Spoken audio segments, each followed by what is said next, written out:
नमस्कार दोस्तों, मैं आप सभी का नई सोच मोटिवेशनल चैनल पर स्वागत करता हूं। दोस्तों, मैं आज आपको इस कहानी के माध्यम से एक ऐसे सफ़र पर ले जाऊंगा जहां आपको अपने शिक्षित होने पर, अपने पढ़े लिखे होने पर शर्म महसूस होगी। जी हां, आपने बिल्कुल सही सुना है। बुढ़ापा ये वो शब्द है जिससे हर कोई डरता है, पर कमाल की बात तो ये है कि ये सभी को एक ना एक दिन आता जरूर है। हम बुढ़ापे से इसलिए भी डरते हैं कि जवानी में हमसे अपने बूढ़े बुजुर्गों के साथ किए बुरे बर्ताव हमें डराने लगते हैं। सोचते हैं जो हमने किया, अगर हमारे बच्चे हमारे बूढ़े होने पर हमारे साथ भी ऐसा ही करेंगे तो हम क्या करेंगे। कहीं हमारे बच्चे हमें हमारे घर से ही निकाल दें और हमें वृद्धाश्रम में छोड़ आएं।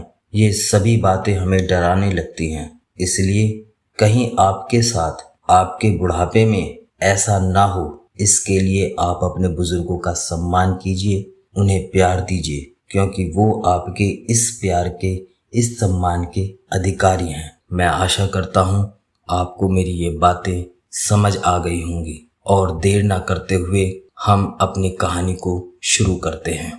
मिश्रा जी रोज की तरह अखबार पढ़ने की कोशिश कर रहे थे। बुढ़ापे की आंखें अक्सर धुंधला ही देख पाती हैं, इसलिए केवल मोटे मोटे अक्षर ही पढ़ पा रहे थे। दरअसल कुछ हफ्ते पहले नज़र का चश्मा गलती से टूट गया था। बेटे से कई बार बोला था, लेकिन उसका हमेशा एक ही जवाब था, मैं भूल गया पिताजी, कल जरूर चश्मा ठीक करा लाऊंगा। ऐसा कहते कहते उसे हफ्तों बीत गए थे। मिश्रा जी रोज दरवाजे पर उम्मीद भरी निगाहों से देखा करते थे कि कहीं आज उसका बेटा उसका चश्मा ठीक करा लाया होगा, लेकिन रोज की तरह सिर्फ एक आवाज सुनाई देती थी, मैं भूल गया पिताजी। मिश्रा जी सोफे पर बैठे अपने बेटे के बचपन को याद कर रहे हैं कि कैसे एक दिन उसके बेटे ने साइकिल की जिद की थी, पर उस वक्त मिश्रा जी के पास इतने पैसे नहीं थे कि वो उसकी जिद को पूरा कर सके। घर से 5 किलोमीटर दूर मिश्रा जी अपने ऑफिस अपनी टूटी साइकिल से जाया करते थे। अपने बेटे के चेहरे पर मुस्कान लाने के लिए, उसकी जिद पूरी करने के लिए मिश्रा जी ने वो अपनी टूटी साइकिल बेच दी। मिश्रा जी जानते थे कि अब उन्हें ऑफिस 5 किलोमीटर पैदल जाना होगा। ऑफिस जाने का उस वक्त कोई और जरिया नहीं था। कैसे वो चिलचिलाती धूप में, बारिश में, कपकपा देने वाली ठंड में मिश्रा जी पैदल ऑफिस जाया करते थे, पर उसके लिए उन्हें कभी मायूसी नहीं हुई। ये सब याद करके मिश्रा जी की आंखों में आंसू आ गए। कुछ दिनों बाद एक सुबह मिश्रा जी अखबार पढ़ रहे थे कि उनका बेटा ऑफिस से आया और आश्चर्य की बात थी कि वो अपने पिताजी का चश्मा ठीक करा लाया। यह देखकर मिश्रा जी बेहद खुश हुए। इतना ही नहीं, आज इतने सालों में उसके बेटे रमेश ने उससे पूछा, पिताजी रात के खाने में आप क्या खाना पसंद करोगे। यह सुनकर मिश्रा जी एकदम से सक पका गए, क्योंकि उनकी पत्नी के जाने के बाद उसके बेटे रमेश ने पहली बार उससे उसकी पसंद पूछी थी। अचानक से हुए इस सवाल पर सकपकाए हुए मिश्रा जी ने बोल दिया कि बहू जो बना लेगी मैं वही खा लूंगा। लेकिन आज पता नहीं रमेश को क्या हो गया था कि वो जिद करने लगा कि पापा जो आप कहेंगे वही पकेगा। तो मिश्रा जी ने डरते हुए भिंडी की सब्जी बोल दी। दूसरे कमरे से झांकते मिश्रा जी की बहू पायल अपने पति के इस व्यवहार को देखकर आश्चर्यचकित थी और गुस्से में भी थी। पिताजी से 10 मिनट मीठी बात करके जब मिश्रा जी का बेटा अपने कमरे में गया तो उसकी पत्नी ने सवालों की बौछार लगा दी। कहने लगी, तुम तो इस सप्ताह पिताजी को वृद्धाश्रम छोड़कर आने वाले थे, तो अचानक से इतना प्यार कैसे उमड़ रहा है। उनका चश्मा भी ठीक करवा लाए हो, और तो और सब्जी भी उनकी पसंद की बनवाई जा रही है। आखिर हो क्या गया है तुम्हें। गुस्से से उसकी पत्नी ने पूछा।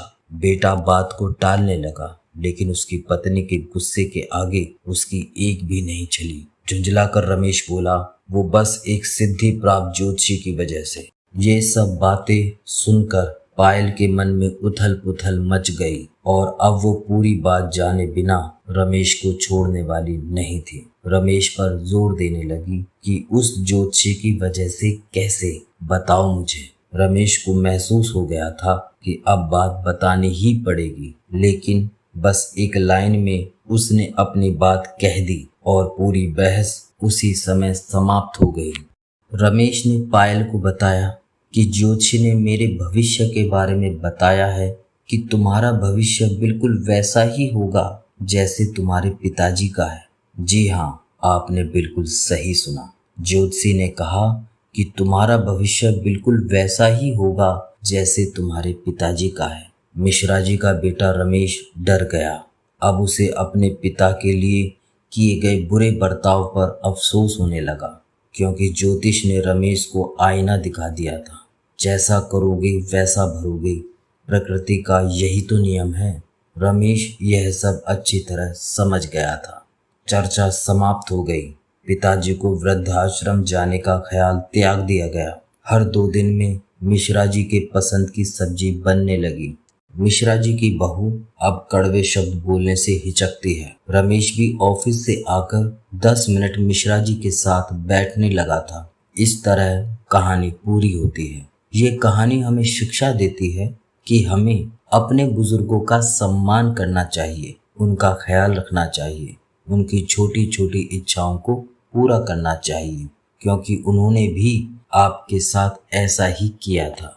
अगर हम अपने बुजुर्गों के साथ अच्छा व्यवहार करते हैं तो यकीनन अपने बुढ़ापे में हमारी औलाद भी हमसे अच्छा व्यवहार करेगी। मुझे इस पर पूरा यकीन है, क्योंकि करो दिल से सजदा तो इबादत बनेगी, माँ बाप की सेवा अमानत बनेगी, खुलेगा जब तुम्हारे गुनाहों का खाता, माँ बाप की सेवा जमानत बनेगी।